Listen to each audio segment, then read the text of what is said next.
What's going on is Anton from AntonDaniels.com. I appreciate you guys for continuing to rock with me, but I just got home off of an early morning flight, right? First thing through the door, I want to see my family. I love my family. You know, I'm a family man. I'm an advocate for families, right? Second thing, I got to get that hot shower because I got to throw the threads on. The threads make me feel like $1,000,000, but the third thing through my mind and all throughout the trip is that I gotta have that Tiege pack. Tiege makes my life uncomplicated. It's uncomplicated skincare for men. The first way that I started specifically was their level 1 system. It's a daily face wash to get rid of the dirt and grime on your skin. 2 times per week exfoliating scrub to get rid of the dead skin cells. An AM moisturizer with SPF 20 because you should always be protecting your skin from the sun. And a PM moisturizer to help your skin stay hydrated and healthy throughout the night. Here's the thing. My favorite part about Tiege Hanley is that every box comes with an instruction card that tells you when to use each product, how much to use, and in what order. They really making the process of achieving and maintaining amazing skin for men uncomplicated. In addition to amazing skin, members of Tiege Hanley get tons of benefits, including at least 20% off the retail price, the ability to customize your box, exclusive monthly deals, you can pause and cancel at any time, and you get free shipping. And because Tiege Hanley is sponsoring today's video, they're offering my viewers an amazing deal, right? Just click the first link in the description and you get 30% off your first box, plus a free gift. It's an amazing deal. You got to get started today. You're not out here trying to look like a dusty. And if you travel as much as I do, which I'm sure most people don't, but you know me, I'm pushing my bag chasers in order to be in the top 5%, top 10%, top 1%. We got to make our lives uncomplicated, and Tiege Hanley is no better product. You got to look good. You got to smell good. And you can't be looking like a dusty. Make sure you get started today. Click the link in the description. Get that Tiege pack. Feel the Tiege, my friends. What's going on is Anton from AntonDaniels.com. I appreciate you guys for continuing to rock with me. Thank you for tuning in for another edition of the Millionaire Morning Show. I'm your host, Anton Daniels. It is Thursday, February 8th, 2024, year of our Lord. And I don't think that I'm going to be before you long. Usually we do like a 2-hour, two and a half hour show. I don't even think it's going to be remotely that long, to be honest with you. I just want to say I appreciate you guys for continuing to rock out for this premiere. Because, you know, we usually do it during the live, but obviously, as I discussed with you guys, I got a little bit of a lot to do as far as moving some stuff around and different meetings and stuff that I got to take care of. But the one thing is for sure and 2 things is for certain. We never miss. Ever do we miss, right? Which means that it's no excuse for you guys to miss. And I'm probably watching this at the same time as you guys. Up in the clouds, you know I'm always aware of what's happening. So I'm expecting for every last one of y'all to still be here.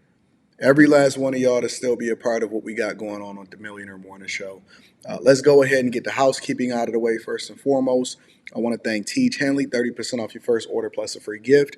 Make sure you tap into that Tiege. Tiege Hanley is by far the best skincare product that I've ever used personally. And so I love Tiege. I would never recommend anything to you guys that I don't use myself, that I don't love myself. Ladies, get it for the fellas. Fellas, you know, don't wait for the ladies to get it for you. Make sure you rock out with that Tiege pack. Also, on top of that, make sure you guys tap into the Patreon. You know, we got Stock Club this weekend. If you have not, or if you're just now starting to get into the Patreon, make sure you go back and you watch the previous 2 Stock Clubs that we started this year. It's so much information, even though we live streamed it.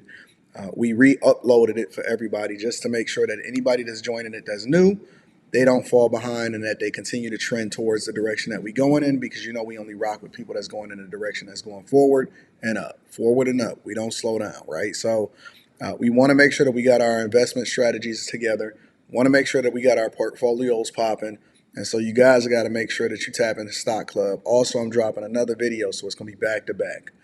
Right, we're going back to back with videos this weekend. I'm going to drop one on Saturday, and then I'm going to we're going to live stream on Sunday to make sure that we do Stock Club. Wow, I just remembered it's Super Bowl Sunday.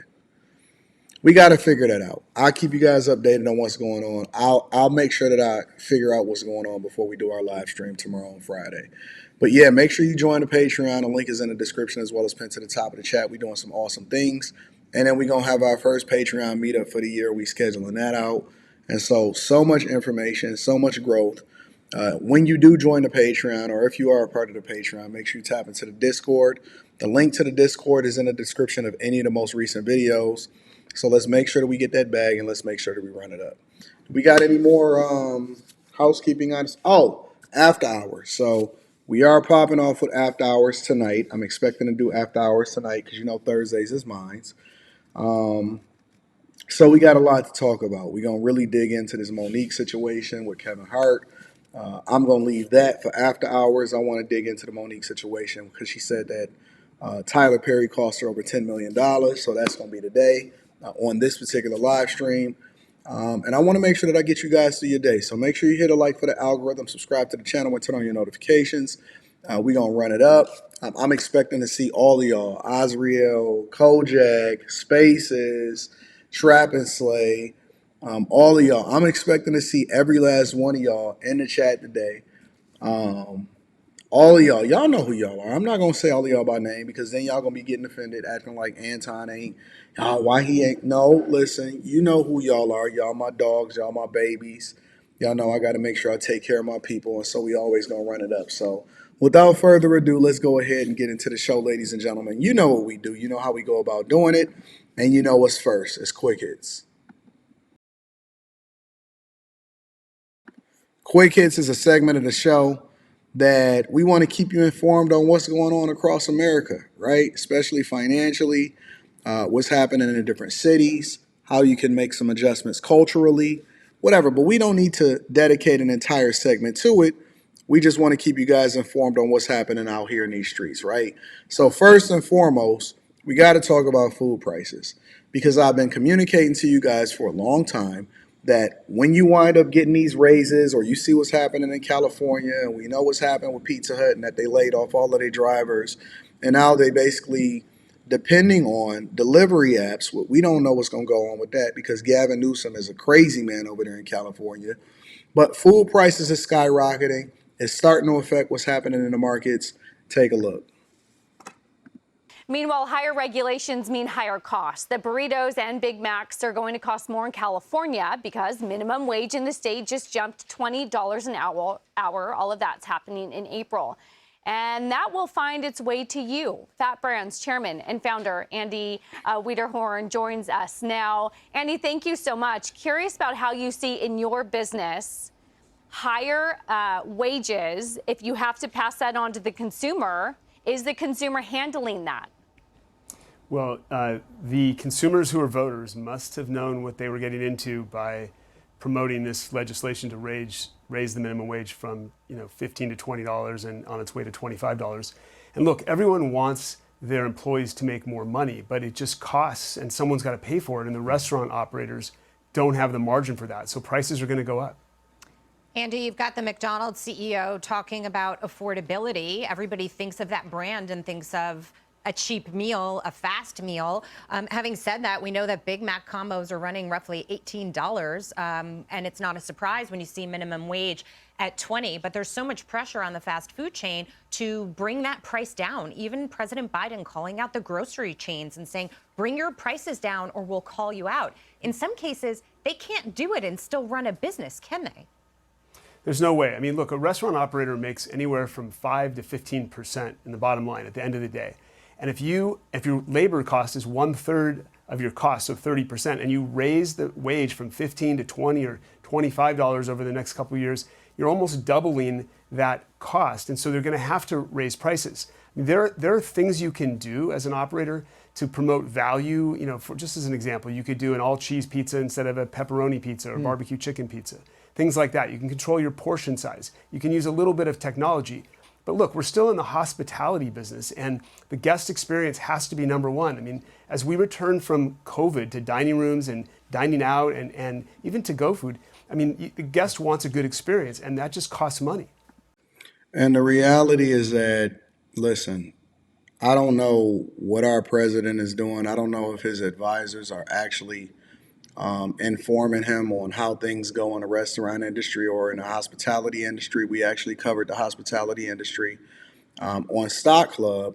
And the restaurant business is I think it's one of the hardest businesses for anybody, especially a small business owner, to start up. And most of these businesses are actually mom and pop spaces. They are not large chains, and large chains are feeling a pinch also because whenever a change happens, they have to pivot, and it affects them, I think, on a much larger scale because they have more restaurants and they have more franchisees and all of this and store-owned restaurants in order to make the adjustment. And the reality is that when you talk about the people portion of it, and I think that restaurants obviously is going to continue to innovate in order to survive because you will see the survival of the fittest, and some restaurants are not going away.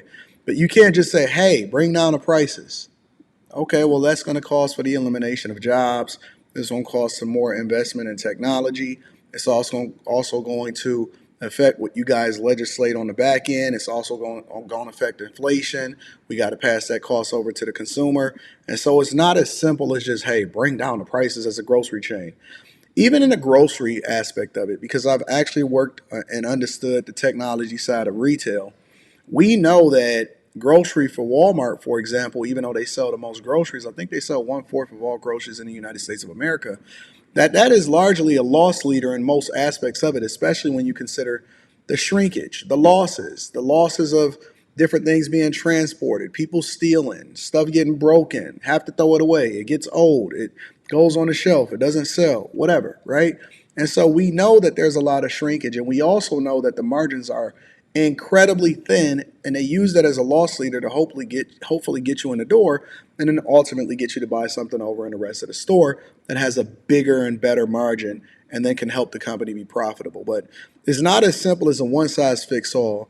None of these jobs were supposed to be for long-term employees and for people to look at it as a career. So you can't ask for a livable wage. It was largely used as a way to get you some experience, and then often at times get you to grow into a bigger or a better career, or to get you into something in order to bridge the gap, right? So this administration is absolutely trash for me, but that's what's going on that front. I don't want to make a whole thing about it because it's not a whole segment. In addition to that, the White Sox is issuing a proposal, or they have a rendering for a new park over there in Chicago. Take a look. Good evening. We start at 6 o'clock tonight with a WGN exclusive. Getting a first look at what a new home for the Chicago White Sox could look like. The team's lease at Guaranteed Rate Field expires in 5 years. WGN's Jenna Barnes is here with the renderings. Yeah, Micah and Ray, want to take a water taxi to a White Sox game? Well, you could in this new vision. This is the first time the public is seeing the full ballpark renderings presented by developer Related Midwest. A ballpark with walls of windows facing the Chicago River, with a potential expansion of the Riverwalk, steps leading down to fans who can watch the game on a giant video screen from their boats. This is one rendering in a 17-page book developer Related Midwest is presenting to some lawmakers as the White Sox weigh a move to the South Loop. The current 62-acre vacant lot, known as the 78, could be transformed into a mixed-use development. This rendering shows indoor dining and outdoor lawn space overlooking a new era of the famous exploding scoreboard, the pinwheels a focal point. Another angle shows views of the Willis Tower as fans take in a concert. The developer says 1,000 affordable housing units will also be a part of this development, and their plan includes ideas for Guaranteed Rate Field. There, they envision a reimagined campus with 1,300 residential units and a repurposed stadium that appears to be a soccer field. By the numbers, Related Midwest estimates 5 million annual visitors, a $9 billion estimated investment, $4 billion in stabilized annual economic impact, and 22,000 permanent jobs. Let me tell you why they add in the affordable housing aspect of it. Is because that's what's needed in order to get the incentives, especially the tax incentives, from most cities. A lot of people don't know that. In order to get these tax incentives, there also has to be some concessions.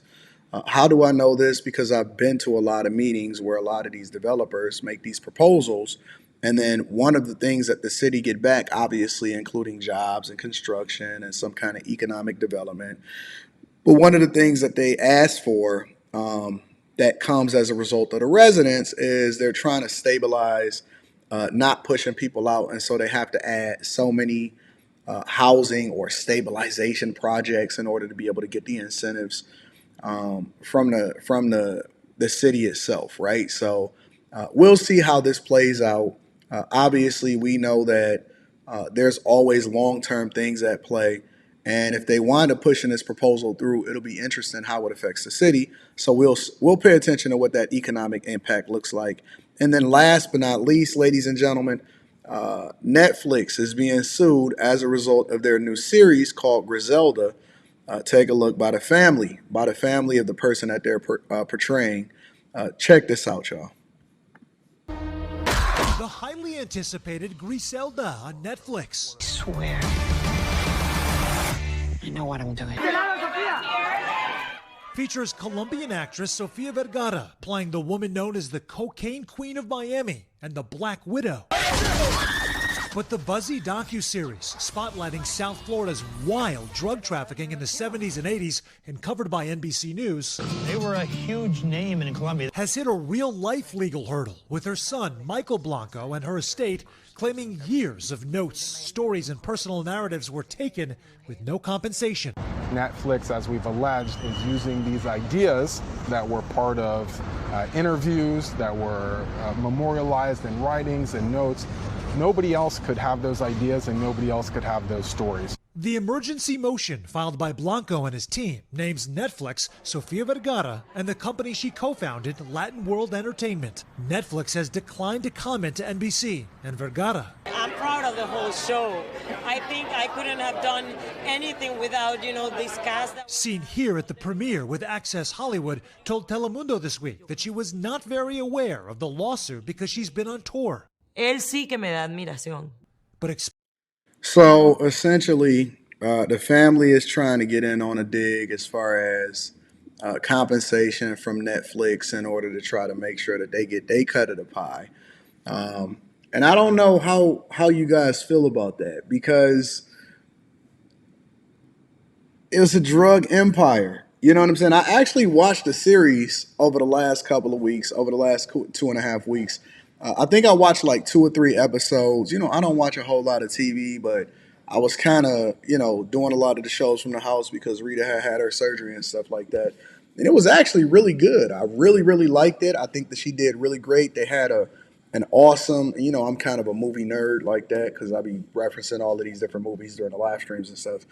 But they had a really, really good way of portraying what that time, the 70s and the 80s looked like, especially how loose things was. They brought in the CIA impact and how they was, I'm sorry, not the CIA impact. That was, I'm thinking of Snowfall. Now I'm mixing both series up at the same time. But no, the few episodes that I've watched so far, and I actually switched over from watching and starting to watching that in Snowfall because I had watched 3 episodes of that because of my daughter's recommendation. And I started watching Griselda on Netflix because I just like Netflix more, and I'm actually invested in Netflix. But it was pretty good. Like, I think that she did well. They had women, they had drugs, they had all of the good things that we want to see as consumers. And so it'll be interesting to see if the family gets compensated any. And if they do get compensated, whether we would find out about it anyway. But it was a really good series. I'm interested to see how this is going to play out, considering that, they were a drug empire and they were poisoning the community, especially down in Miami, and partly responsible for the flow of drugs that was coming into the United States of America. But ladies and gentlemen, that is your quick hits.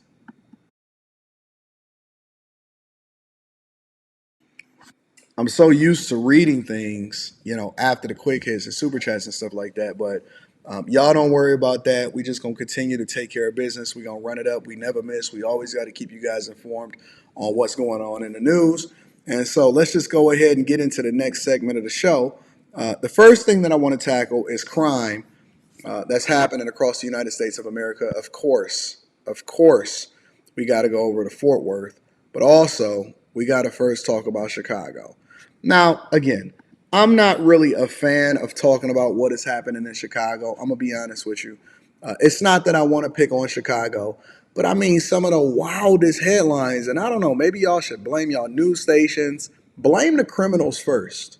Blame the criminals first, because some of the wildest headlines that I see as far as crime on a daily basis is coming out of Chicago. Yesterday, I had to report on and break down a woman that was basically talking about how she was robbed twice because the criminals stopped and pulled over in a black car, pulled out the pistols, and this is a woman that was a wife, that's a mother and all of that, and she's walking home. They pull out the pistols, they rob her. She go into the street to try to get help. The buses and no cars stop for her. Then the criminals turn back around, not even worried about the police, to go and get her PIN number in order to make sure that they can extract all of the money out of her bank account and her credit cards.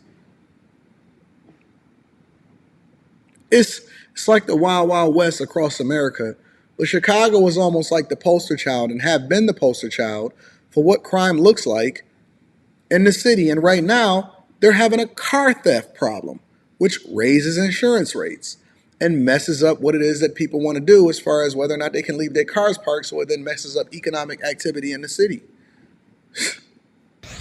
We know who's doing some of this stuff. What are we doing about it as parents?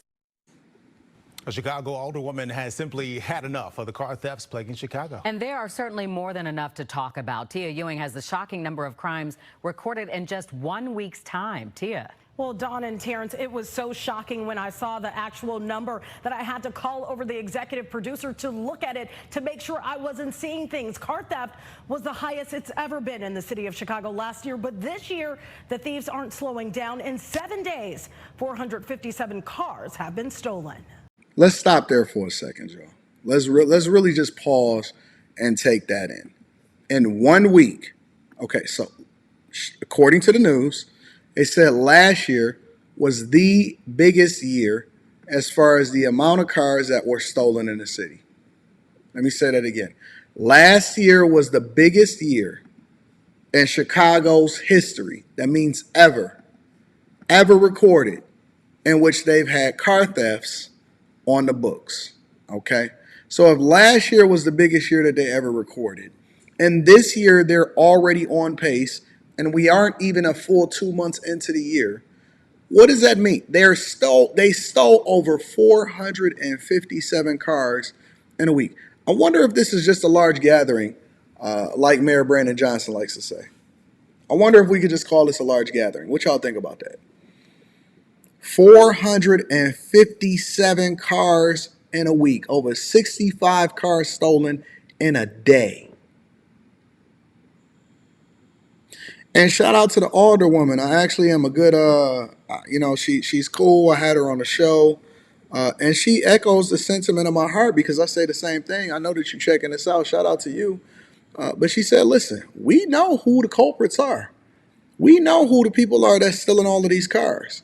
We know what's happening. You know it's your nephew. You know it's your homeboy. You know who's in the hood stealing all the cars. Listen, you can't steal 457 cars in a week and be on track to break a record that was already set as a record of last year, and nobody knows anything. But the culture will then say, well, we don't snitch or we don't say anything. Okay, well then continue to suffer the consequences of your own lack of responsibility and ownership of the issues that's happening within your own community. It's sickening. This isn't a typical car crash. The white car was stolen out of South Suburban Riverdale Tuesday. Yeah, we're southbound on the Dan right now for wanted vehicle struck 2 Riverdale police cars. The car took off. A day later and 15 miles away, this is where it was found. The driver of the stolen car smashed into this red vehicle in the 6300 block of South Stewart in Chicago and tried to get away. He's running westbound on 63rd. In the span of 7 days, from January 29th through February 4th of this year, 457 cars were stolen. That's nearly 65 cars stolen citywide every single day. And then they'll say, okay, well, but this week it's actually down. Because look, they'll point to this and say, well, listen, last year it was 491 around this exact same time of the year. But this week, in particular, it was only 457 cars that was stolen. And so that's a 7% decline.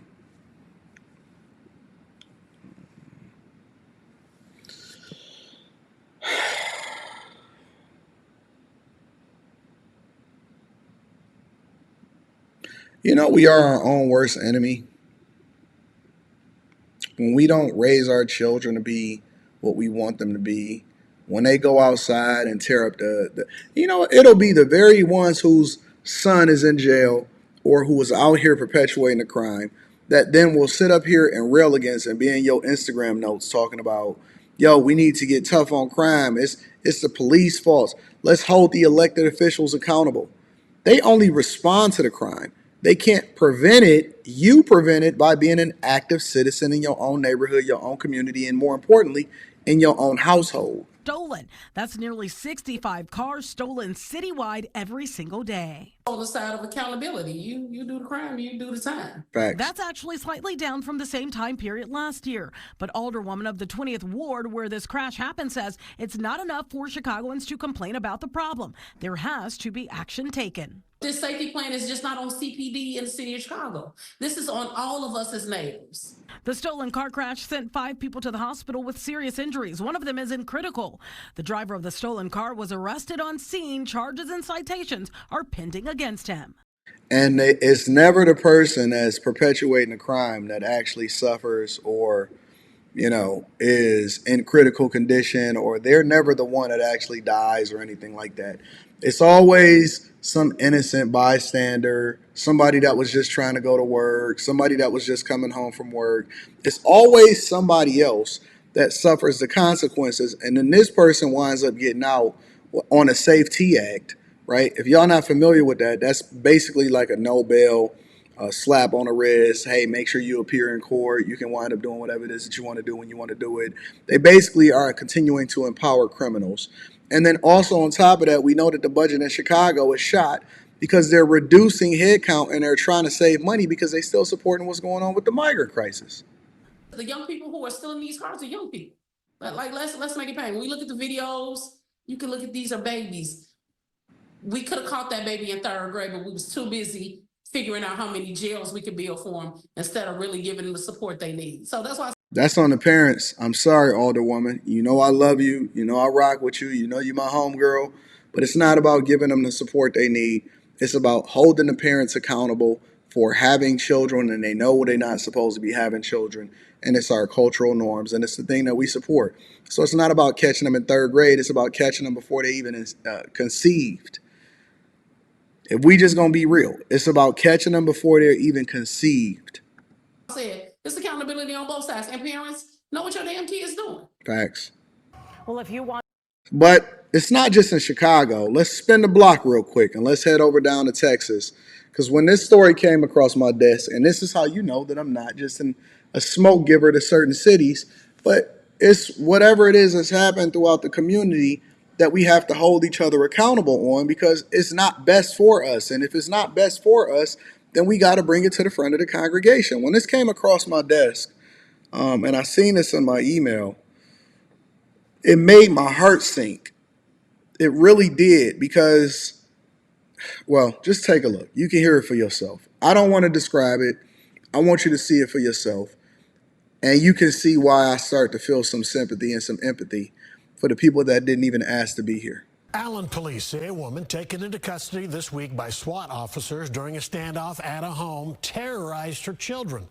What started as an investigation into an assault involving her husband revealed horrific cases of abuse. Fox 4's Peyton Yeager is in Allen tonight with more on the story. Peyton. Stephen, Allen police tell me they have responded to this Allen home 11 times in this new year. The children, they were removed from the home last month and immediately interviewed. The children told investigators that their mom often would state that she was going to kill all of them. And this is not like a little rinky-dink in the hood situation. This is a very, very huge, nice home, all brick. Look like it's in a decent neighborhood. And in all communities, there's people that should not be having children. I don't even know how you stop. I guess you really can't. I guess you just got to let the chips fall where they may. Inside this Allen home off Tanglewood Drive, police say 6 children were being tormented by their mother, 36-year-old Lowell Top. Top was taken into custody Monday morning after a 2-hour standoff with Allen SWAT. Police were there to arrest her on 6 felony warrants for aggravated assault with a deadly weapon for what they say she did to her 6 children. Alan SWAT was called in after Top barricaded herself in the attic. Cell phone video from a neighbor shows Top with her hands behind her back. Court documents show 4 weeks earlier, on January 8th, police and CPS launched a child abuse investigation when Top's husband called them to the home because she was beating him with a stick and that all of the children witnessed it. Top was arrested. The children were taken into CPS custody, and Top later bonded out. And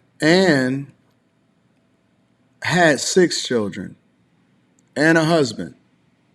And it's funny because I just did a video yesterday where I was reacting to a video where a woman was basically saying, listen, just because y'all married don't mean that y'all good people. Just because you married don't mean that you successfully married. Just because you married, that's not a flex if you trash to your children or you're not representing your husband in a good light. Some of y'all just married for the sake of getting married. And this sucker had 6 kids with her, like he didn't already know that she was abusive and she was trashed with the first 1 or 2 in the first place. The arrest warrant affidavit for the child assaults reveals the terror Top allegedly caused her children. They were interviewed after her arrest for assaulting her husband. They told investigators their mother often drank alcohol, and if she ever ran out of alcohol, she would threaten them. A 3-year-old disclosed Top had tried to put her inside the oven that was turned on. Jesus Christ. Police say one of the siblings, a 10-year-old, started physically fighting his mother to get the 3-year-old away from the heated oven. The 3-year-old and her 4-year-old sibling were asked about scars on their body. Both children told investigators their mother used a knife to cut them.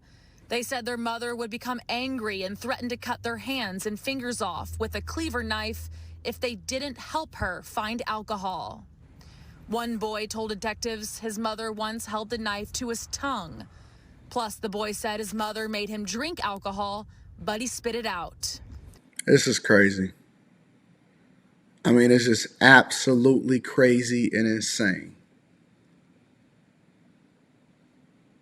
And you know the father knew that this was going on the entire time, right? Come on, man, look, if we're going to be real, if we're going to be 100, if we're going to keep it real, then we got to go ahead and just keep it all the way real. This is not new. These is babies. These is people that did not ask to be here. And the worst part about it is they're going to grow up with these scars in their mind because they can't unsee what their mother did to them. I bet you, considering how liberal we are in the United States of America, that there's a pathway for this woman to get her kids back. Here's the other part of it. They then become a part of, if they don't go over into a family member or if it's not somebody that can actually help them, they then become a part of the system and then they get lost in the system and we don't know what's happening with them or whether or not they're actually sufficient adults once they grow up and if they've really healed from all of these scars that happened to them in their past. Police say the children took it upon themselves to hide the knives away from their mother. Jesus. Always weird stuff over there. The police were always there. Neighbor William Whitney says just a few days before the standoff, he had a strange encounter.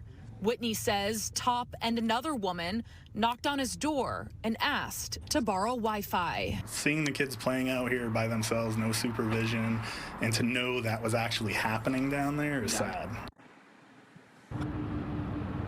Top is in the Collin County Jail this evening. Again, she's charged with 6 felony counts of aggravated assault with a deadly weapon for the violence against the children. Now, I spoke with multiple neighbors who witnessed that SWAT standoff on Monday. They tell me that specific family, they were renting that home in Allen, and they moved in about a year ago.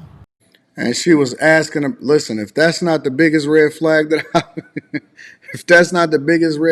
I've ever seen in my house, yo, you coming to ask to borrow my Wi-Fi? Now I'm curious, right? I'm really curious as to what they did for a living. Like, yo, honestly, if we just gonna keep it 100, she looked like a crackhead. I know what a crackhead looked like. I know what shout out to Judge Mathis. I know what a crackhead looked like. Looked just like a basehead. And I mean, largely, is a base head, right? Except for their weapon of choice just so happen to be alcohol instead of crack cocaine. And the children are the ones that's going to suffer from it. And so it's unfortunate. It's something that the children shouldn't have to go through. But, I mean, it is what it is, and it's nothing that I guess that we can do about it. So let's move over into the next subject, ladies and gentlemen. We got to address the migrant crisis. And when y'all sent this to me in my email, I was absolutely stunned because we know what's happening over in New York. Actually, I'm not stunned. I'm not surprised. I'm not confused. I'm not surprised. We know what's happening in New York. We know that they over there on crime sprees and they using mopeds and throwing chicks into the pole, and they got crime rings where over 40 people is arrested and the ringleader is still running out there.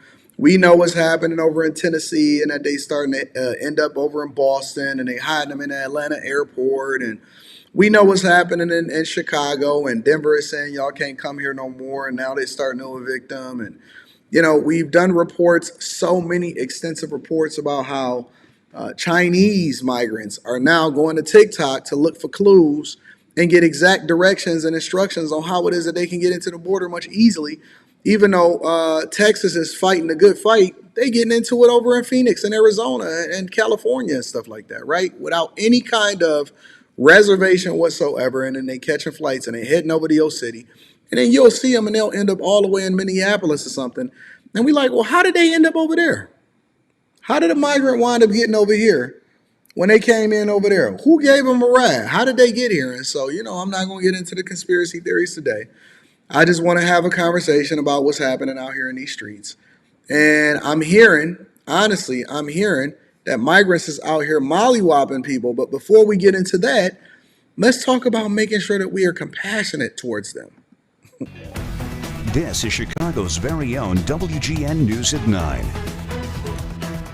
Good evening, I'm Micah Mater. And I'm Ray Cortopassi. New efforts today getting Chicago's migrant population jobs and keeping them fed and healthy. But there are new concerns as well, and WGN's Angelica Sanchez is joining us now with more on this developing story. That's right. Well, we spoke with a Venezuelan family who tell us nutrition, work opportunity, and shelter are among the many concerns they are facing as they welcome their newborn baby boy into the world. So they're worried.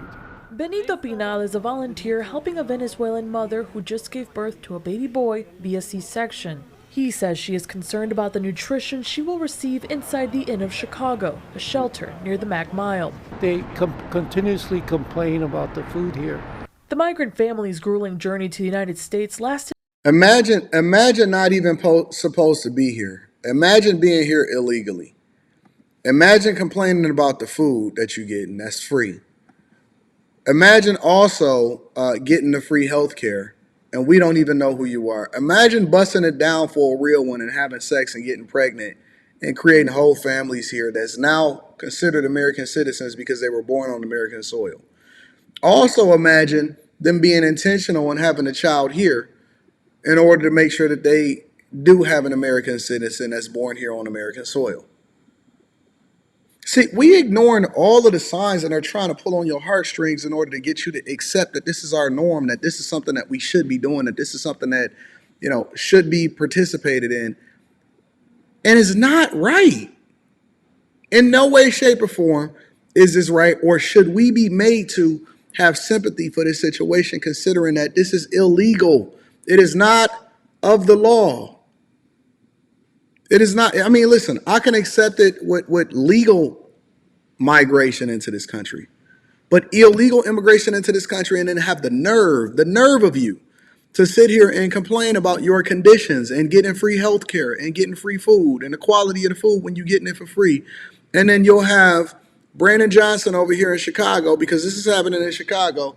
You have Brandon Johnson over here in Chicago talking about how awesome of a job we're doing to accommodate these people when they should not be here anyway. This is not supposed to be here. Nearly 3 months, and yet they still have a long way to go. We spoke with the newborn's father. He wishes not to be identified for fear of retaliation. He says he's tried to rent an apartment for his family, but everyone asks for proof of income. He tells us his concerns in Spanish. Nuestra preocupación es que se nos vaya a vencer el tiempo de salida y no tenemos por lo menos un permiso de trabajo. He says while the How you gonna look to rent an apartment and you ain't even got a job?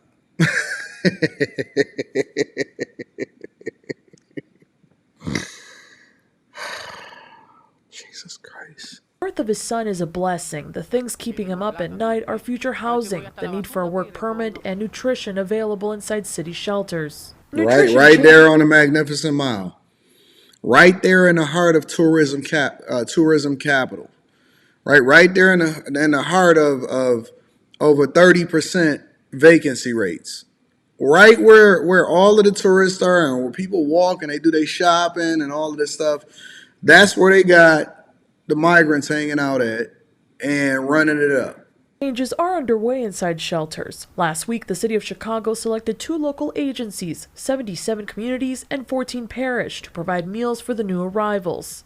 In a release, the Department of Family and Support Services says, "We know that the new arrival mission is very complex, and being able to provide healthy, nutritious, and culturally relevant meals at a time when we know people need our help the most Culturally relevant meals is an important part of this work." At a press conference Tuesday morning, Mayor Brandon Johnson addressed work permits, agreeing not enough qualified migrants are receiving them. He wants states to have the ability to provide them. I am concerned about it. It's why I've been in D.C. multiple times, and I've been in conversations with the Biden administration. The 41-year-old Venezuelan father we spoke with says he's grateful for the help his family and newborn baby have received, but they are not here for a free meal. They want to work. No. Let me translate that for you from a C student's perspective. They are looking to displace you. Yeah, it's displacement that's coming for you. Oh, you thought that it was just as simple as, oh man, they just want to work. No. This is called, they're going to displace you. They're going to replace you. They're going to also be cheap labor, and it's also going to be an opportunity for them to have a pathway to American citizenship, and they're going to be in your schools if they're not already in your schools. They're going to continue to drive up your taxes because you are basically investing in them with your tax dollars in order to ensure that they accommodate it. You know, one thing that gets lost in this whole conversation is that the people are the ones that's paying for this, but the politicians are acting like it's their money. And they can designate it as an emergency or a crisis, which then gives them more authority to do what they want to do with your money.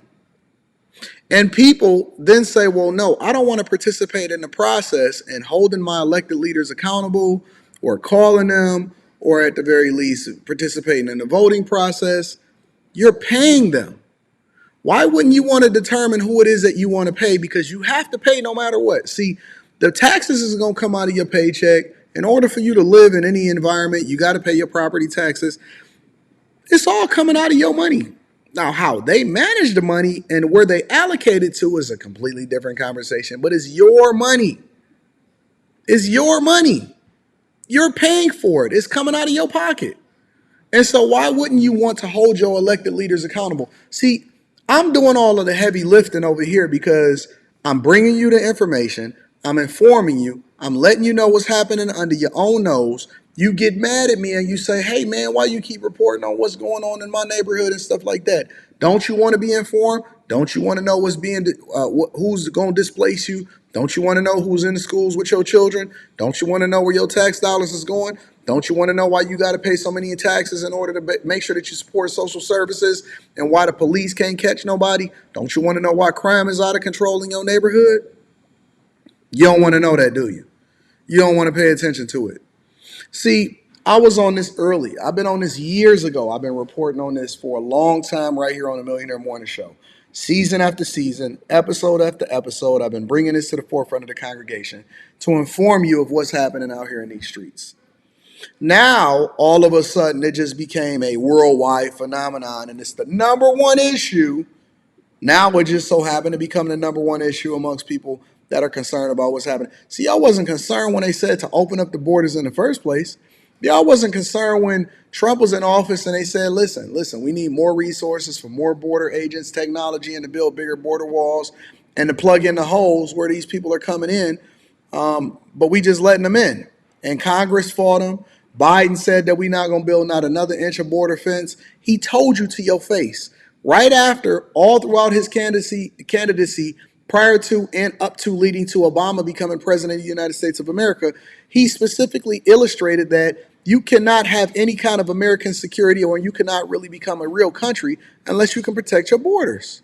And so that was one of the things that they campaigned on. That was one of the things that they advocated for. Now they're using it as a political pawn in order to try to fund wars and fund things that's also in American interest. And I don't even want to know. I don't even want to speculate. God knows what was possibly happening out here in these streets beyond that. But it is absolutely, positively disrespectful. We leaning into it like we don't understand what's going on. And we're actually suffering and paying a price as a result of it. And y'all acting like it's not even a thing. But let me tell you what happens when you ignore it and you don't actually do the thing that's in your best interest. This is what happens in Nassau County. President Biden's open border policies are not only igniting national security concerns, they're fueling America's crime crisis. We have new video of yet another violent migrant attack, and you will not believe this one.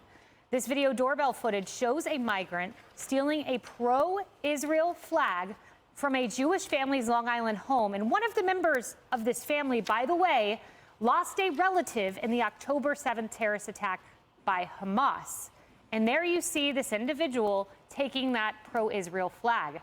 That homeowner rushed to get his flag back, but the migrant immediately began punching him in the head. You see it there, put him in a chokehold, headbutted him at least once, that's all according to the homeowner, and threw him to the ground. That migrant has been arrested and charged with a hate crime. Authorities say he's a Palestinian from North Africa, that's how he's self-described, and he got into the U.S. illegally from Mexico back in November. Wait. That's how he self-described. Let's break this down. That's how he self-described. So we don't really know. We have no real clue who these people are. That's how he self-described, that he Palestinian, but I'm from North Africa. This is how he so they got pronouns now too. Him, her, she, them. This is how he self-described. No clue. Listen, if I'm looking at the mugshot, if we just gonna keep it 100, if I'm looking at the mugshot, I would say that this person should not be here in the United States of America. It looks like he fit the description. If I'm looking at the mugshot, it looks like he fit the description. At one point, the attacker repeated anti-Semitic slurs and was caught flipping the bird to a camera. That's becoming somewhat of a trend among these criminals. It was just like the migrant accused of attacking two NYPD officers. What an image. The New York County executive who announced the arrest summed up what many Americans are feeling right now. We have a crisis. These are not the type of people who come to America like my great-grandparents did, like your great-grandparents and grandparents and parents who came to America to kiss the ground. Instead, they spit on our flag, they trample on our values, and they commit crimes. And they do so at taxpayer expense. This insanity has to stop. I just want to pull up that side by side because it's so stunning. So this guy comes through the Mexico border in November, commits an alleged hate crime against a man who lost a relative in the October 7th attack. And Leslie, look at what they both do. They're both flipping the bird. This is the New York City cop attacker. And then there you have the migrant in this alleged hate crime. This is a trend in Joe Biden's America. I would say, sadly, this is a trend, but it's not just a trend among illegal immigrants. There are 3 Palestinian students in Vermont, one who is now paralyzed, the perpetrator, an American citizen. There was a little boy who was stabbed 26 times to death because he was Muslim. These are just 2 examples. There's horrific attacks against Jewish people. There's horrific attacks against Muslim people, and not all crossed our border illegally, right, that are and not all by migrants. Again, something has. What does that have to do with the price of tea in China? What does that got to do with the price of potatoes in Idaho? And so I hate when people try to prove a negative by using another negative. That doesn't happen. Listen, basically all she's doing is substantiating the argument. And this is one of the problems, honestly. This is one of the problems, this woman and her narrative right now. You know why? Because basically what she's doing is she's justifying the action by saying that, well, this already happens. What that tells me is that we got enough problems already within our own borders that we need to solve for, and we don't need any more problems. So we're not going to sit here and let other people come in and then you going to tear up too. No. We got enough problems that we got to solve for within our own borders, and you telling me that I now have to participate in what you got going on just because you. What does that have to do with anything? Listen, if I'm holding you accountable for going over here and robbing a store, what does that have to do with him over there and he's still in the car? You still robbed the store, and so you shouldn't even be here. At the very least, we know who this guy is. He got a criminal record. He got a background. We need to hold him accountable. Maybe we can reform him. Maybe we not. Whatever, so on and so forth. But you aren't even supposed to be here. You ain't even supposed to be in my crib, man. That don't have nothing to do with nothing. And let me just listen to it, because I'm reacting to this for the first time. It's my first time seeing it. To be done, absolutely. I have always agreed with this. No matter who was president, no matter which party was in power, something has to be done about immigration, not just because it's an election year, because it is a problem and it does contribute to crime. But the numbers show that the majority of crimes, violent crimes, are committed by American citizens. Those are citizens. apples and oranges. And of course, we have space in our hearts to mourn those who are hurt in every type of crime, particularly what would look to be a hate crime. This is about coming to this country and demanding that the food they're being given for free isn't good enough. This is about coming to this country and crawling through spaces undetected so that they can break more laws when they get here, because otherwise they would go through a port of entry. Thank you. That's not what you're talking about, is whether or not we have space to see that Muslims are hurt too. That's not what this is about. What this is about is when people break our laws, they put their middle fingers up to the cameras. I mean, that's what Kaylee's pointing out. And what they have in common is the way they got here. That's what we're talking about right now. And if you want to stop that, that's going to be a different type of a plan than to stop the two examples that you gave. The type here, you close the border. You get caught up in the last 3 years of 8 million people coming into the country. You get caught up on your justices being able to go through which claims are asylum and which people need to be deported right away. Of course, you know how I feel.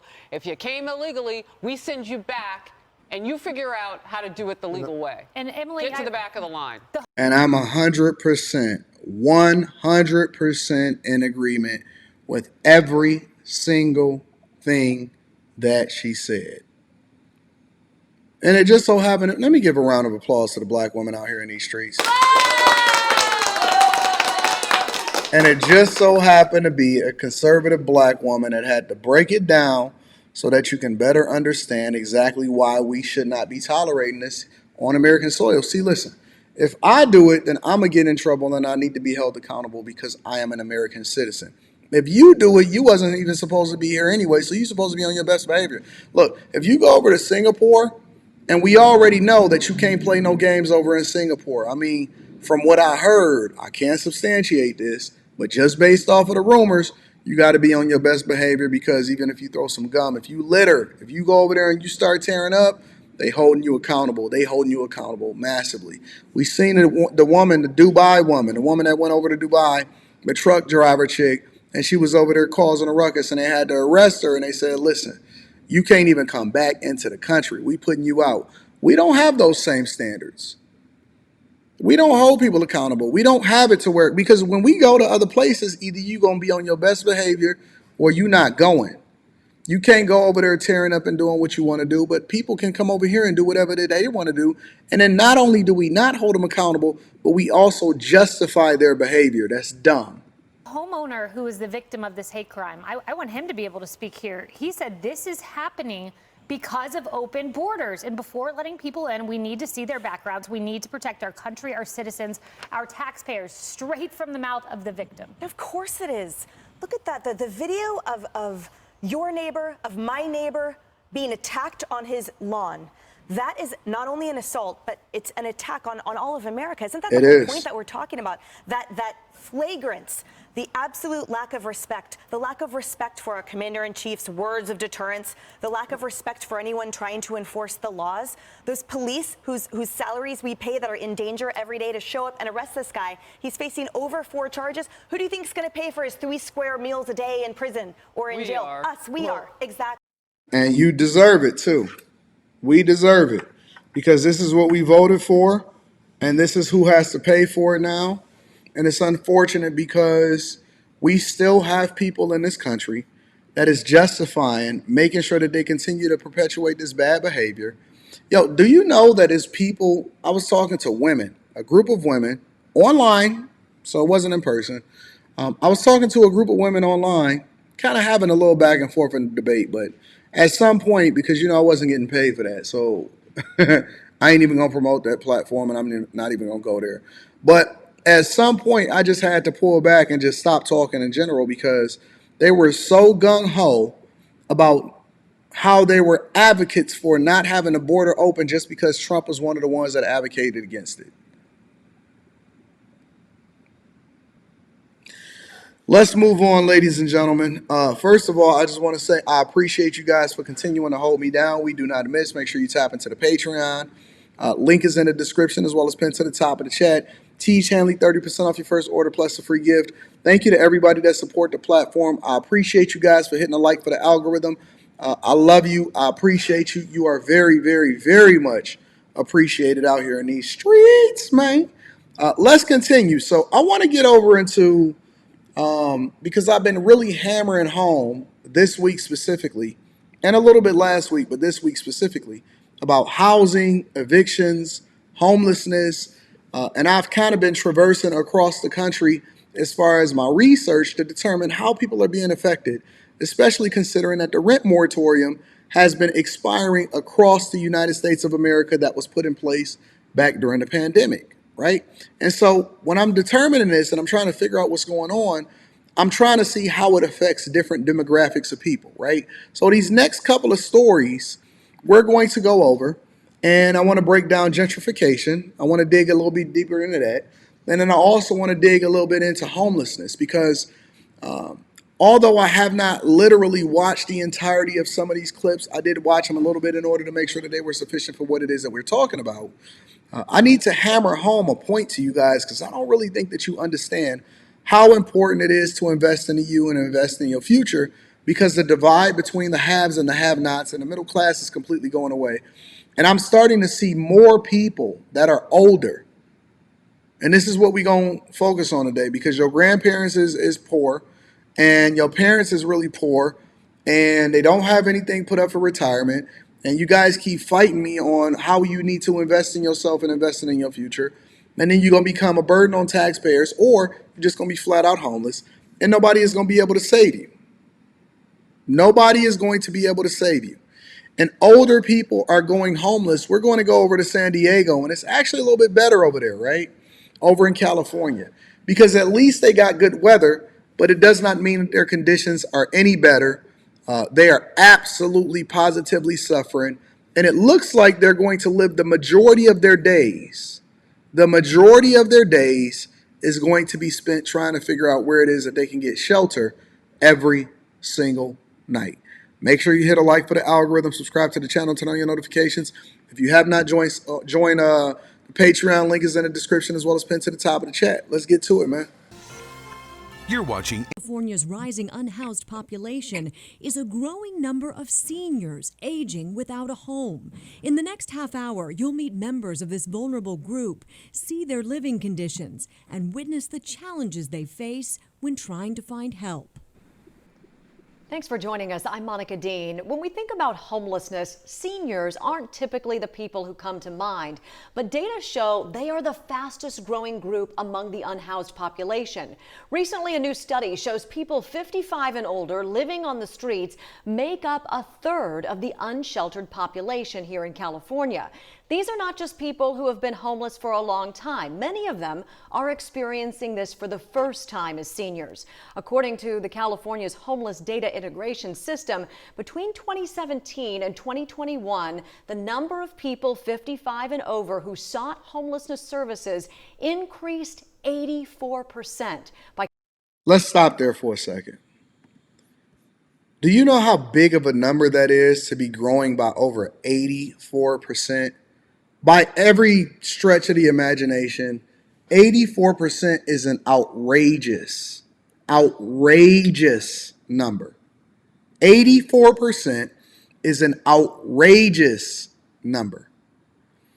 These are going to be your fathers and your mothers and your grandmother and your grandfathers and your uncles and your aunties. And it might even be you, because I know that we think that we're going to live forever and that we always going to be able to work forever and that we ain't going to need our hips replaced and we going to have that good old insurance because you work in a job and they got insurance and you get healthcare coverage and you get dental and vision. And I know that you're thinking it's all good in the hood. But let me tell you something, bro.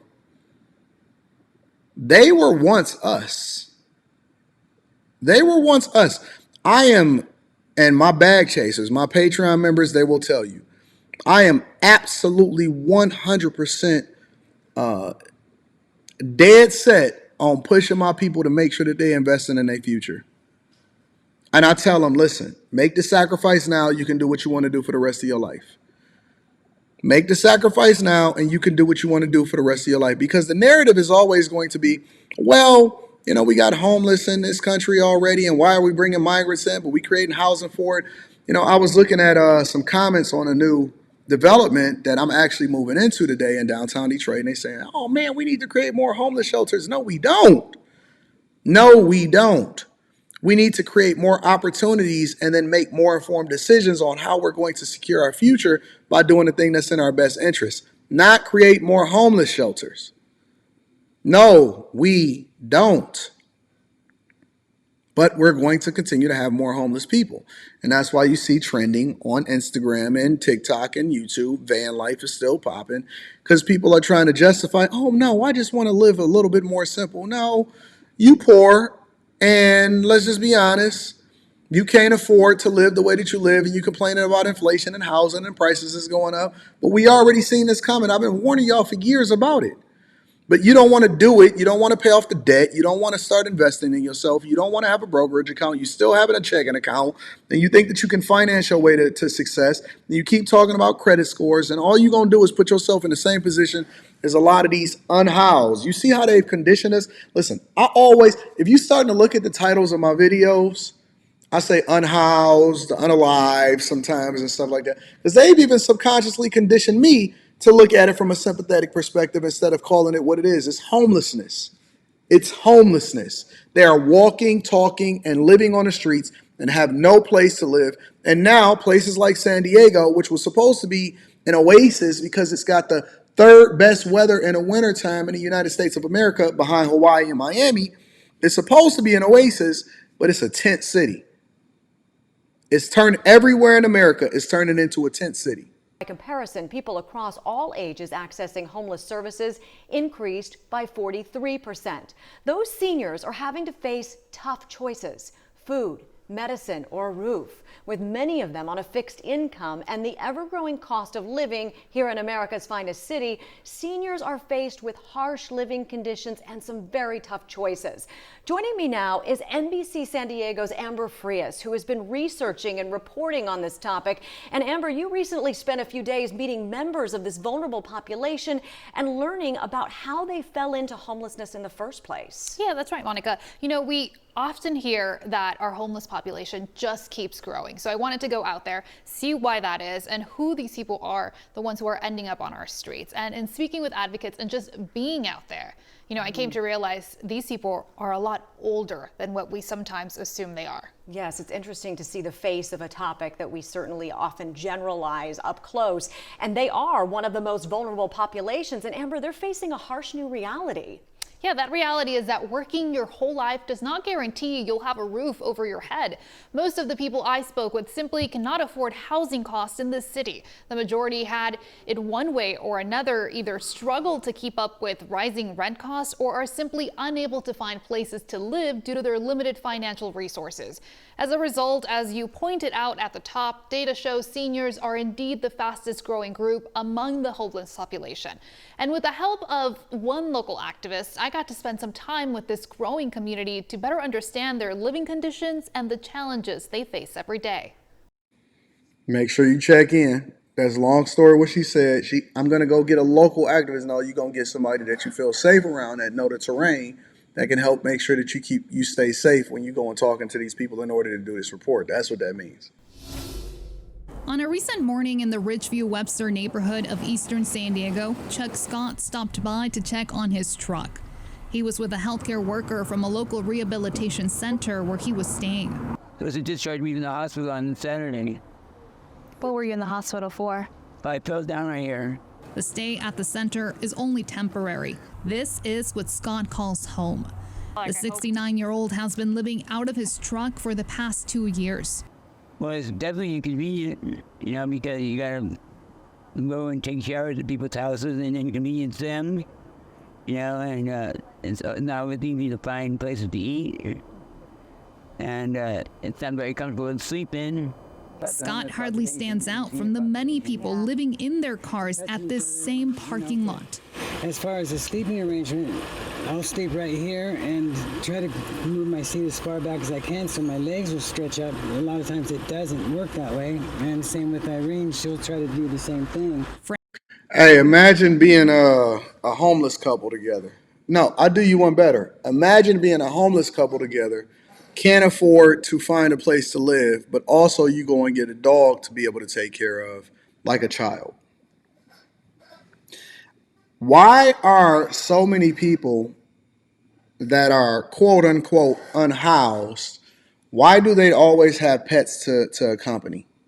Why do they always have another mouth to feed? I did a report of a story where a woman was basically homeless with a whole bunch of kids. I was in high school, and I thought it was dumb in the first place because nobody in high school wants anybody to know that they're homeless. And if somebody know that they're homeless, you kind of have sympathy. I've even seen high school kids, they're not that cruel when it comes to people being homeless until it's time to cap on somebody. And then even the people that hear you cap, they kind of have sympathy towards the person that's homeless.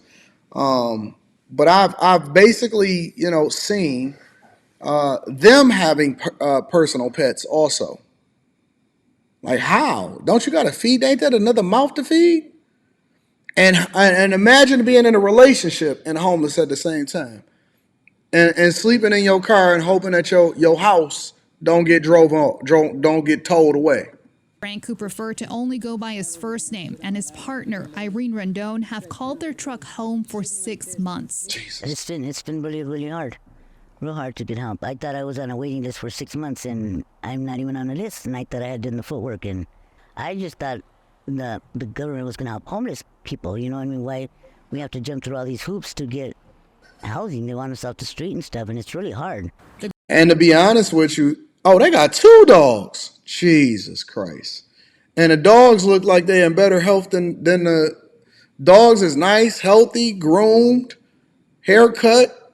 The whole thing, right? They look like they're in better condition than the actual people that's in the car.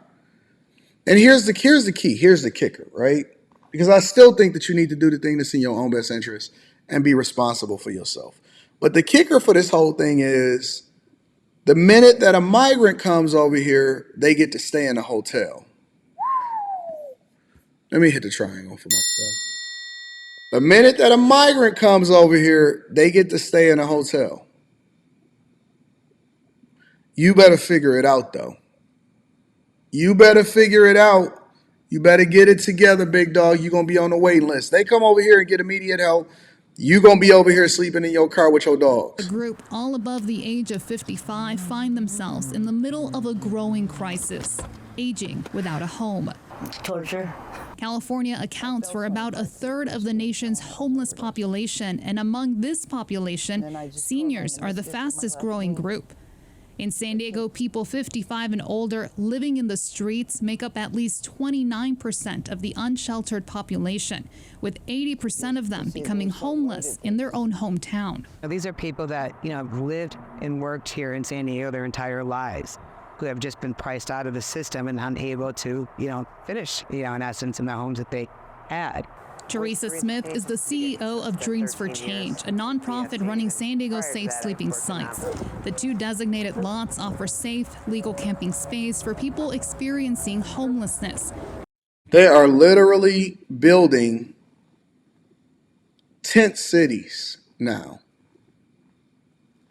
I never thought that I'd get to the day to where there's organizations and companies that's dedicated to building tents on sand in order to make sure that people are housed. And we got our borders that's completely open, and people can't figure out a place in order to stay warm at night. This is so sad. This is so bad. This is one of the worst things. Honestly, I just never could imagine that this would be America in 2024, to where you basically got tent cities and people are putting up tarps on top of a tent. And the tent companies are the ones that's actually becoming incredibly profitable, because we know that the homeless population is continuing to explode, and your mother and your grandmother and your grandpappy is the ones that's going to be sleeping in their car. And if not, then that means that you're going to become a son husband. I never thought I'd see the day that this was going to become our cultural norm. Hundreds of individuals are currently housed, and Smith says at least 45% of them are 55 and older. I think it's happening more rapidly now, yes, because of the cost inflation and the cost of living.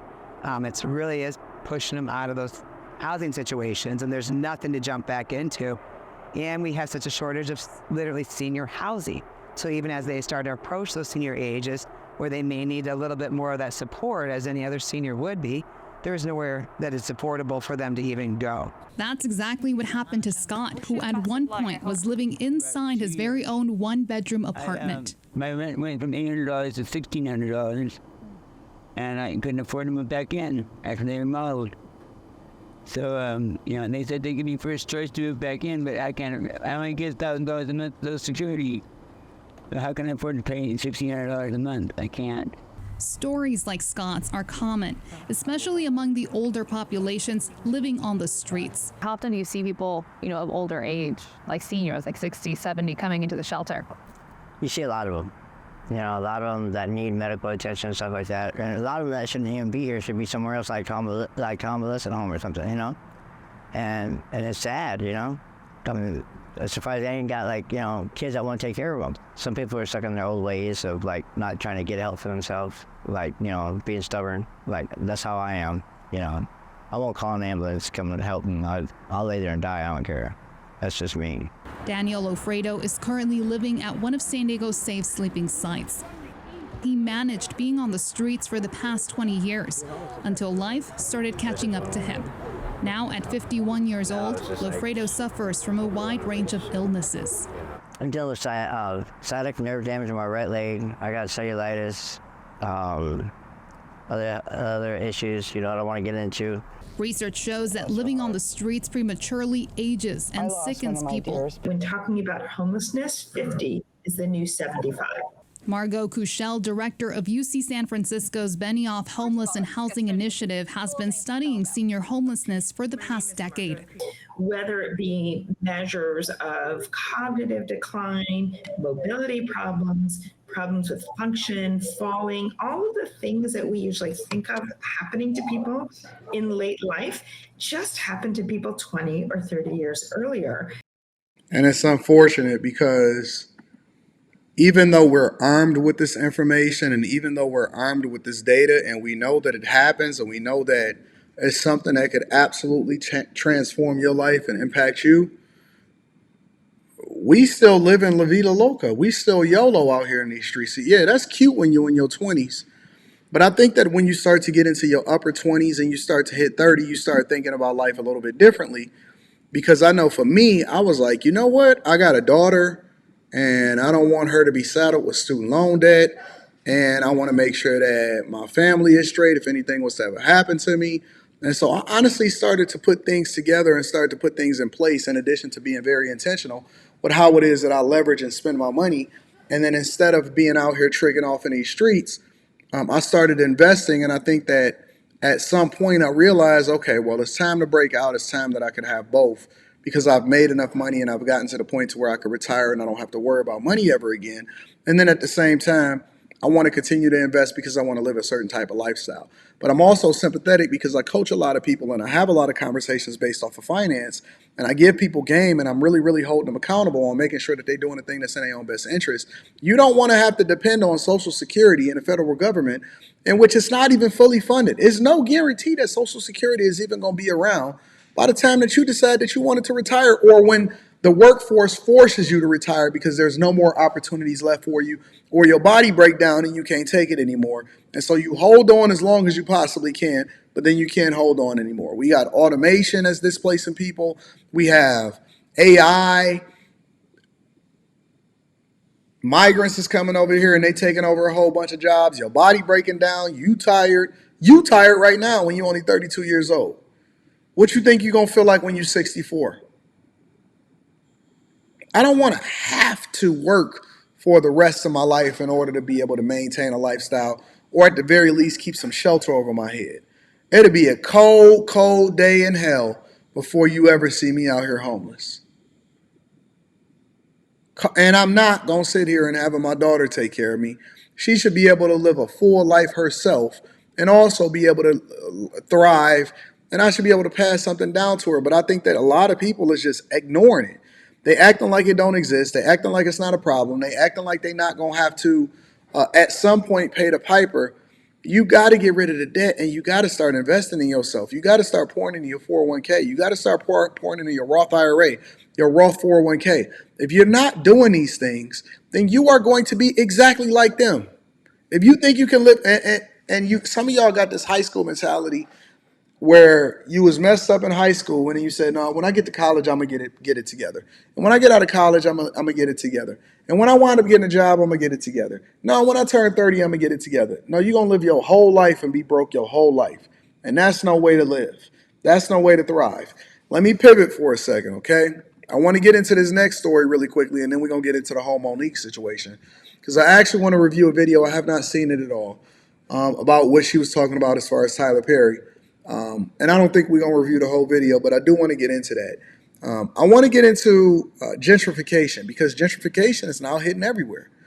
It ain't even so much that you aging out anymore. It's also the fact that you can't even afford to live in the places that you thought was affordable.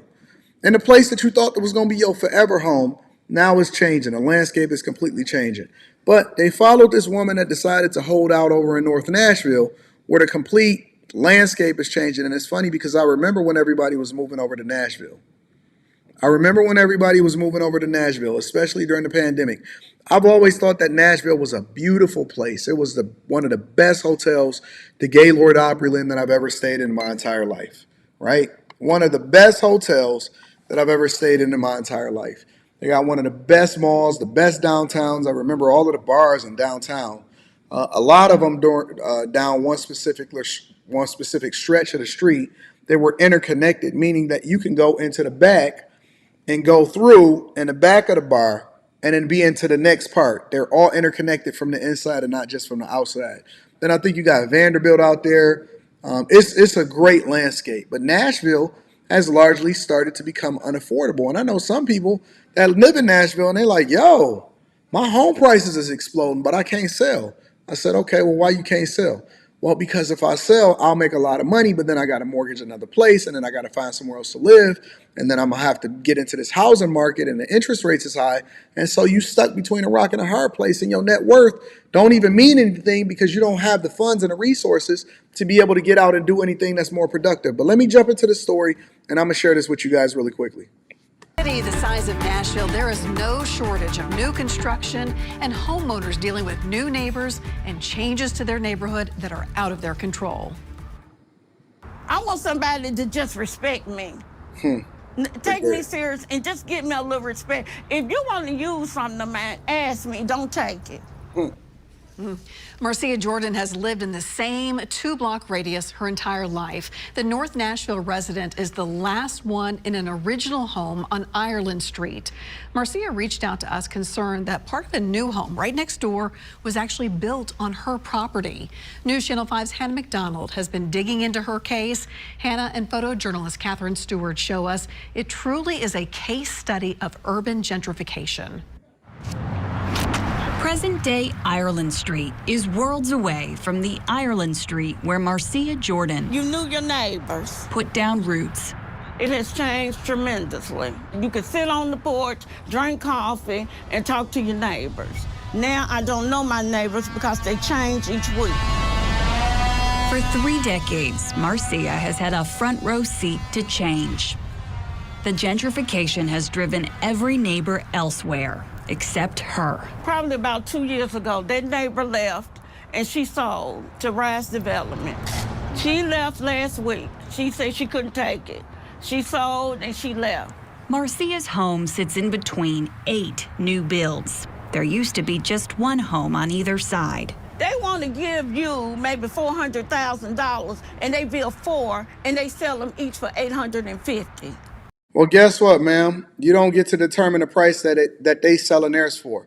And that's one of the problems with people a lot of times. One of the problems with people is that they count in everybody else's pockets. Now, I understand her plight. I understand that she want to stay there for a long time. But listen, you can't determine what it is that I'm selling it for in order to determine the price that you want to sell it to me for. Or you could just stay right there where you at. You know, I remember when they built Little Caesars Arena. And right on, is it Cass? It's Cass. Okay, I see you, Rita Ree. You all right? And I remember when they were building Little Caesars Arena in downtown Detroit. Because downtown Detroit has changed dramatically, which is one of the reasons why I'm moving back into the city. I'm very, very glad to be moving back into the city, and I never left Michigan. I love my city. I absolutely love what's happening. But, you know, they were buying up a lot of the different property in order to build this and then built the parking structures and everything around it and everything like that. And this one structure held out, and they was basically like, yo, you know, I guess it was on some, you going to pay us over $2 million for this little rinky. And it was like a little dilapidated house where nobody was living there no more or whatever. And so basically what they did was they just built around it. They built a little square around it, around where their property is, and they built the parking lot and everything like that. And they got greedy. And so I guess the Illich companies never, or not Illich, Illich. Yep. They never bought the property. They just let them stay there. And then eventually they had to tear it down, and it's just sitting there as a little dirt parking lot, and they still trying to sell the property. They still trying to sell the property, if I'm not mistaken, to this day. But you can't determine the price. If it's profitable for you, then take it and invest it and do something else and then move into somewhere where it's actually more beneficial. If it's a nuisance, why you stand where they don't want you? And I understand the pride and all of that. When you the last holdout, though, you usually the person that get ran over, to be honest with you. The final 4 just to her west will be listed for sale soon.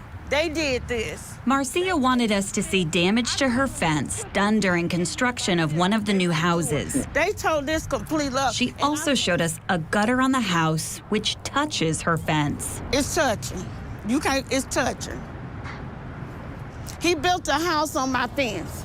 A few weeks ago, she parked her car against the fence to make a point. I never met Rick, the owner, until I parked my car right there. Marcia's carport was also banged up by a construction crew, and possibly this window. He came and pulled the crane. I let him use the crane.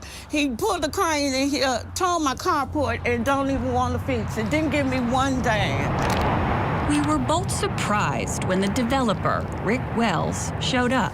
I've apologized for the damage that was done to the fence, but when I was here 2 weeks ago, I agreed to fix the fence. It doesn't make sense to fix the fence until all the construction is completely done, which is something we also agreed So I'm gonna to. get my fence fixed. Yeah, we and talked I'm about agreeing to no other fence over there, not unless it's a foot apart. Yeah, see, she just difficult. See, and this is why I'm so thankful that the developer actually showed up, because listen, I understand both sides, but at the same time, when she was telling the story, it was completely different than when he come over. He said, listen, I told her that I was going to fix the fence, but it doesn't make sense for me to fix the fence until after the development is done. But she's still parking her car on the fence and tearing up her own car in order to try to justify that she want to make a stand. See, she just a difficult neighbor. Yeah, she a difficult neighbor. And if they own the property, and he said he realistic. He said, listen, I'm going to fix the fence. I just don't, you agreed and you already know that I said that I'm going to fix the fence. Man, listen, some of these people is capping and they telling a story, but whatever. We said This exchange continued for 25 minutes. So we're gonna move your house this back 2 feet. No, they can't. So how you gonna put a fence? This fence, once we clear this out, we'll have to go. How you gonna put another fence over here? You're I'm not. not going to put a fence. We're gonna leave this fence here. Okay. The truth of the matter is, this is very rare. In our historic neighborhoods, few homeowners get the chance to negotiate. To repair one window, and How much I'm gonna get for that? we agreed to $100. No, I ain't agreed to no. I'm tired of $100. We agreed to $300. $200 and you got a deal. $250. $200. $250. How about $200? How about $250? I'm repairing your fence. I'm doing all the landscaping. I'm helping you. You gonna sell this, baby. I've been here 30 years. You owe me. I don't owe you. You coming new. I've been here 30 years. I done took your abuse all this time, and I'm tired of you. I am sick and tired of you. As it so happens, when we went to She's standing her ground, though. the city to check on some things, we discovered the long-standing fence is actually on Rick's property. This land survey shows the majority of Marcia's fence and her concrete path are on that property. But really listen to Marcia, and you'll realize this is about much more than a fence. So it's really his property. Because listen, you can't pull building permits and you can't do what you're doing unless they approve it by the city. And so one of the things that they do is they do a land survey, right? And then they go in and they plot and they show you exactly where you can build and where you can't build. And the inspectors, well, how does Anton know this? Because I'm actually building houses myself. I am now a developer, so I can speak to this. Let me give myself a round of applause. So basically what's really happening is that she has a fence on his property, but he's trying to negotiate with her. This is called capitalism and gentrification. And you don't have options when you don't make money. You want someone to take you seriously. I do. I do. I want somebody to just respect me. Hey, look how her car is parked on the fence, on his property.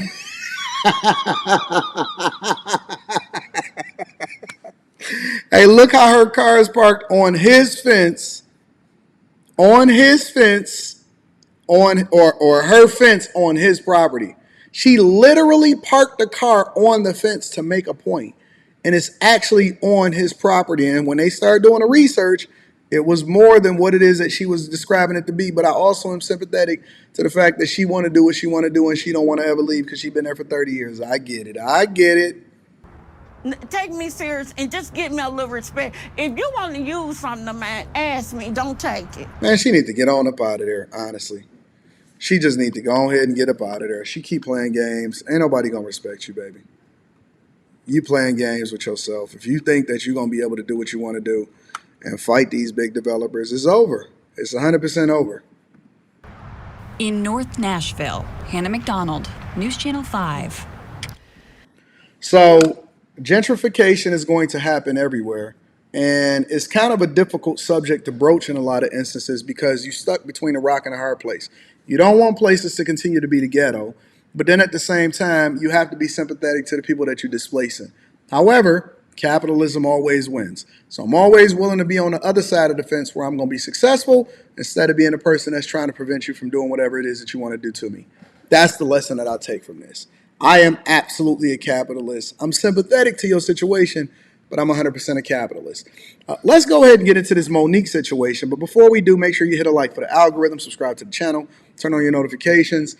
I know that this is a little bit different than how we usually do the show because this is a premiere and I can't look into the chat and interact with y'all because that's a part of the show. Chat Lives Matters. Shout out to y'all that's in the chat. I appreciate y'all for continuing to rock with me. I already know some of y'all that's already here. Shout out to y'all. But the show must go on. And then we're going to get back to our regularly scheduled program tomorrow as far as the regular live stream in the studio. And then also on top of that, we got after hours tonight. It's Thursday and Thursdays are mine. So after hours tonight, get it popping. I love you guys. I appreciate you. Let's get into this Monique situation, all right? Last thing of the day. So Monique obviously went on to the Red Hot Club Shay Shay. Red Hot. Now, Shannon Sharp, let me give Shannon Sharp his flowers really quickly. Hottest dude on the internet right now is Shannon Sharp with the hottest platform. We got to give him some round of applause because personally, I didn't see this coming. No way in the world did I see him breaking the internet multiple different times. And that comedians was going to be arguing back and forth, talking about who the gatekeepers, who not, who should apologize, who trash, and all of this stuff. I never anticipated a day in my life that this would be happening. I knew Club Shay Shay was cool. And him negotiating to keep Club Shay Shay when he left Fox was crazy. I mean, boy, he had some foresight to bet on himself. And now he went in with Nightcap. He went in with Club Shay Shay. I don't even know what the heck is happening over there with Undisputed. I mean, I don't know if skipping them is doing okay. I know they looking at this like, damn.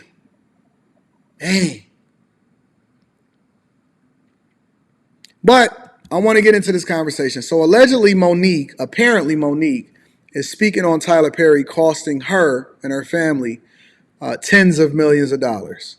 Let's get into it. Make sure you hit a like for the algorithm, subscribe to the channel, and turn on your notifications. Now, to Tyler Perry's credit, Tyler Perry called us up, right?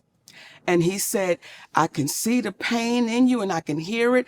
And I want to let you know that I would never do nothing to hurt you. But the conversation kept going on, only for Tyler Perry to admit he did start a rumor that I was difficult to work with. He lied. Only for Tyler Perry to admit I was wrong. And when my movie Boo come out, I'm going to say that, right? Now, here's where... She got a movie coming out called Boo? You did that interview with Kat, I could respect how you do it. Because Kat said, you let them people lie in your face. And your response was, Kat, I don't know if they're lying or not. Right. Because I can only take them at their word. At their word. Right? Yes. Well, we sent you the audio of Tyler Perry. I don't want you to take me at my word. I want you to hear his words. And what did you hear that man saying? What did you hear that man saying? He said it. What did he say? Monique, you know you're not supposed to be recording people. No. Let me back up. Okay. Everything we did was legal.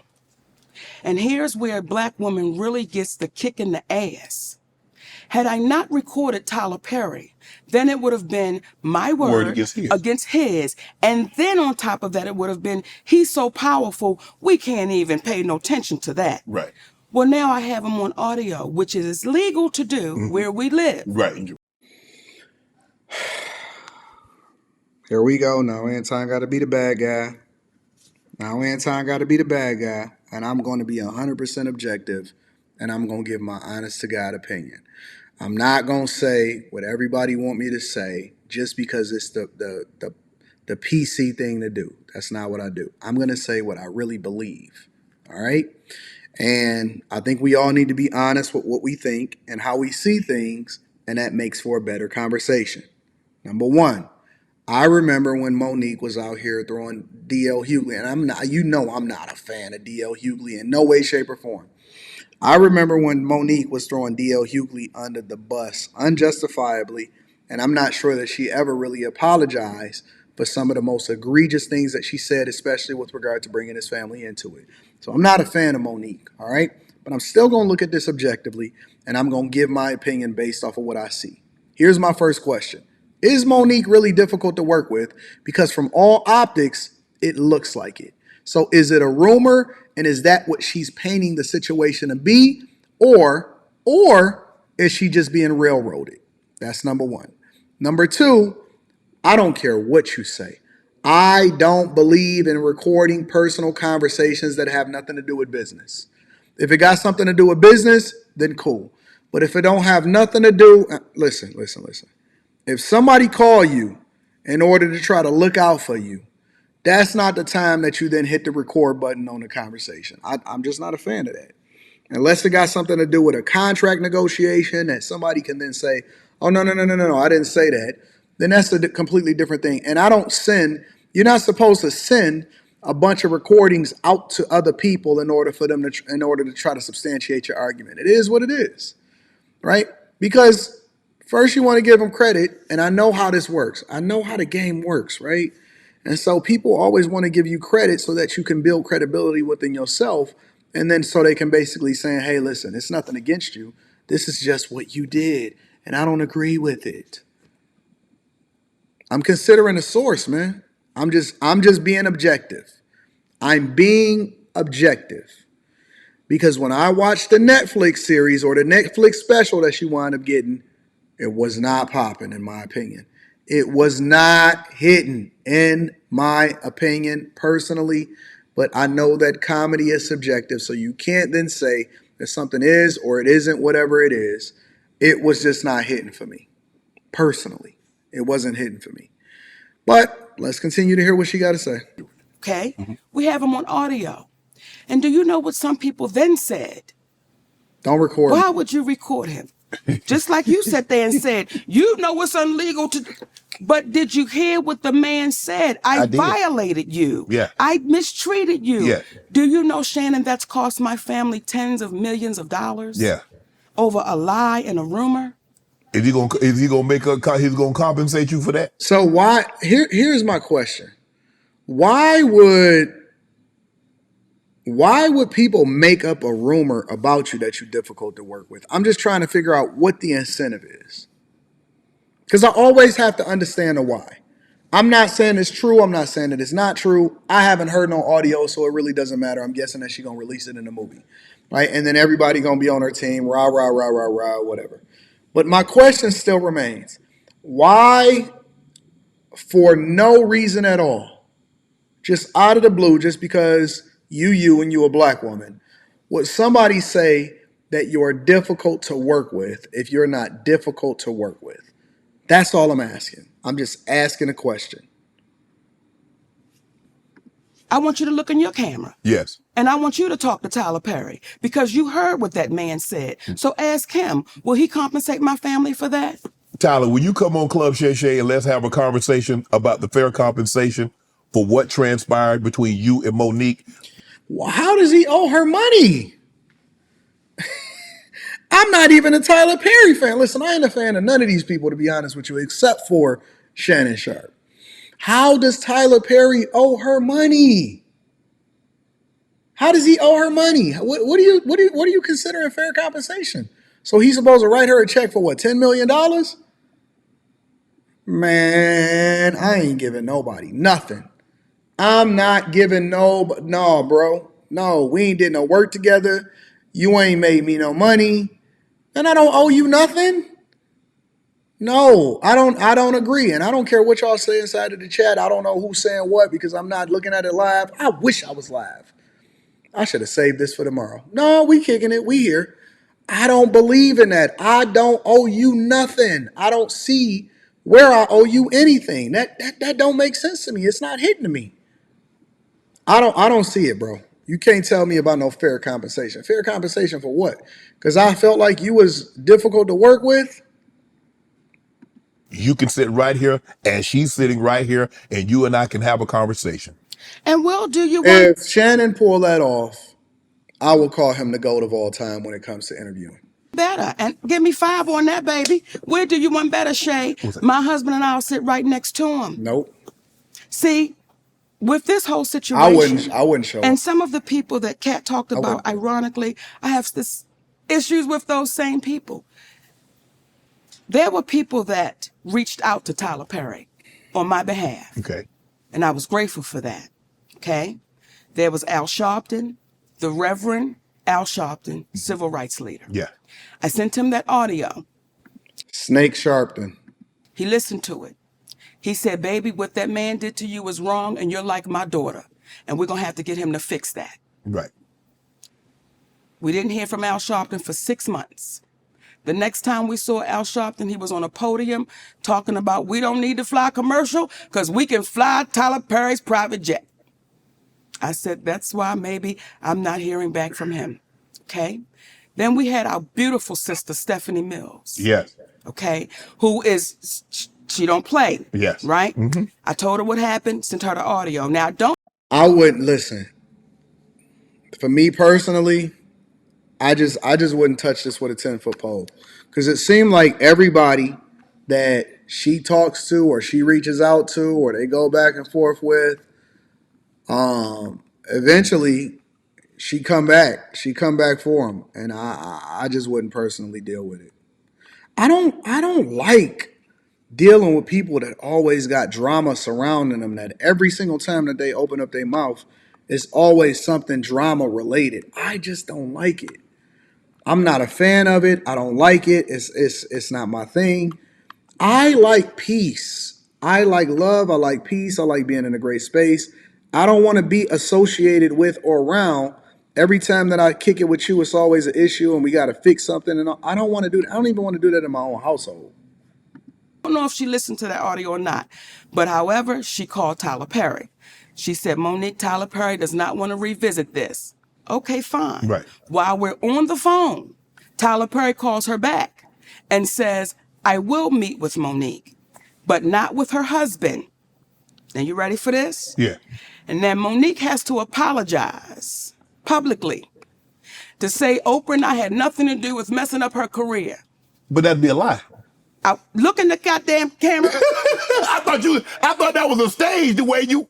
Look in the camera. Yes. Because you heard it. Yes. Right? Yes. So when you hear what this man is saying. So I said, Stephanie, tell Tyler Perry, never will I meet with him without my husband. And I owe no apology, so I'm not going to give one. That goes away. Kevin Hart. Now, you know when Cat Williams said gatekeepers? Yes. Kevin Hart, I do his podcast. Yes. And I want y'all to re-listen to the podcast so you can hear it for yourself. When he first comes on, he says, you're like my mother, you're like my aunt, you're like my sister. Okay? Then we do the podcast. We speak about the Tyler Perry situation. Oprah Winfrey, he said, I don't really know Oprah, but I'm going to reach out to Tyler. I appreciate that. Kevin kept his word. He reached. I'm going to hold off on that. I'm going to hold off on this because this is what I want to talk about on After Hours. I want to break this down and I want to deep dive into it. So that was one of the things that I wanted to tap into. Yo, this is a really good conversation and it makes me want to listen to what's going on in order to break it down a little bit more deeper. I'm not going to get into this right now. I'm just going to give a general idea of what I think is going on or what my opinion is. Me personally, especially after what happened to her going back and forth with D.L. Hughley. And it seems like these same people are having issues with every single person, no matter what side of the aisle that they're on. I'm not saying that what she's saying is wrong. I'm not saying that what she's saying is right. But I personally don't like to associate with myself with people like this, personally. I just don't. I don't like associating myself with people like this because it just seems like it's always drama. It's an issue. They always a victim. And I don't run in the victim Olympics. I believe that you get what you deserve. And wherever it is that you find yourself in life, that's why you're there for a reason. You put yourself there for a reason. So I'm a hold off on that. I'm going to see y'all on After Hours tonight because it's going to be an excellent, excellent show. And then we can deep dive a little bit further because we mine these subjects out a little bit further. I got to go out and take care of this business. I hope that you guys enjoyed the show. The modified show. and that everything is going well. We don't fumble the bag. Make sure you guys stay on top of things. Make sure you guys are dedicating yourself to becoming the best version of yourselves. I love you guys. I appreciate you. Tiege Hanley, 30% off your first order plus a free gift. Make sure you get that Tiege Hanley. Also, on top of that, make sure you tap into the Patreon. Link is in the description as well as pinned to the top of the chat. We back tomorrow, and it's going to be an explosive show on a Millionaire Morning Show. And then also on top of that, again, we got Stock Club on this weekend and a Patreon. And then I'm going to drop a video that basically breaks down my earnings and compensation as far as some of my 1099s that I got over the last year, because, you know, I like to live my life like an open book. Do the thing that's in your best interest. Make sure you hold it down. Make sure that you're taking care of business. I love you guys. I appreciate you. Thank you guys for continuing to rock with me. But you know what it is. I need you to do me one more favor before we get up out of here. Make sure you share this with your family and friends. We don't want to be here by ourselves getting to this bag and not being successful. With you, we want you to join along with us. I love you. I appreciate you. I'm going to holler at y'all later. Peace.